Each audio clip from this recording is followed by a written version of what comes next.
राम रहीम को 30 दिन की फिर से पैरोल मिल चुकी है। यह उसकी 16वीं पैरोल है, जिसके बाद उसे रोहतक के सुनारिया जेल से निकाल के अपने अड्डे यानी कि डेरा सच्चा सौदा में ले जाया गया, वो भी पुलिस की कड़ी सुरक्षा के साथ। अबे मुझे एक बात बताओ, इस बंदे को किस बात की सुरक्षा, और वो भी इतनी सारी कार। और ये सारी कार कोई आम कार नहीं है, अल्टो या फिर नैनो नहीं है, ये सारी अच्छी कार से अगर आप कार के बारे में जानते हो।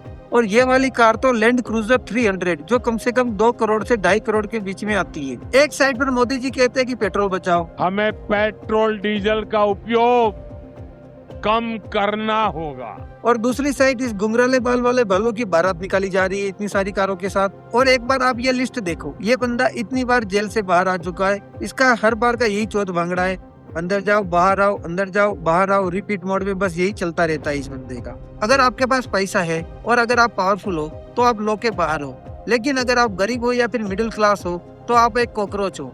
फिर आप पे लाल हिट चलेगा या काला हिट, ये तो लो बनाने वाले को भी नहीं पता। हाँ तो कमाओ भोसड़ी के। मुझे इस बंदे की पैरोल से या फिर इस बंदे से कोई दिक्कत नहीं है, ना मुझे लो से दिक्कत है। आपकी मर्जी है, आप चाहो तो इसको 16 बार, चाहे तो 61 बार पैरोल दे दो, लेकिन मुझे अपने एक सवाल का जवाब दे दो। चलो मुझे नहीं तो देश की जनता तो चूतिया है, मुझे मेरे सवाल का जवाब दे दो बस आप। उसका क्या जिसका रेप हुआ, उसका क्या जिसकी फैमिली में रेप हुआ, उस फैमिली ने इस बंदे को सजा दिलवाने के लिए पता नहीं कितने साल बर्बाद कर दिए, कितने पैसे बर्बाद कर दिए, और अपनी जान को जोखिम में डाल के इस बंदे को सजा दिलवाई। ऐसा तो है नहीं कि इस भाई साहब को एक दिन में ही सजा मिल गई।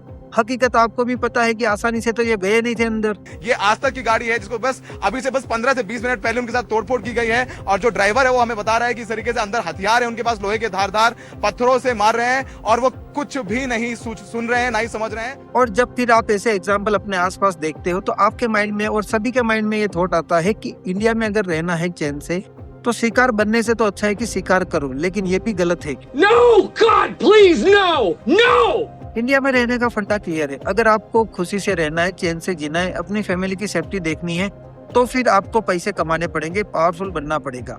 आपको पावरफुल इसलिए नहीं बनना कि आप किसी कमजोर को जाके डरा सको, धमका सको, बल्कि आपको पावरफुल इसलिए बनना है कि कोई और पावरफुल पगलू आके आपका पपलू ना बजा जाए। 50 बार बोल रहे हैं। और अगर आप भारत देश में पैसा नहीं कमा पाते, पावरफुल नहीं बन पाते, तो फिर यात्री अपने सम्मान की जिम्मेदारी खुद रखे। और अगर आपके पास टाइम हो तो कमेंट में जरूर बता देना कि राम रहीम के बारे में आपकी क्या राय है। और बेचो ये कैसा नाम है, राम रहीम इंसान, राम रहीम इंसान।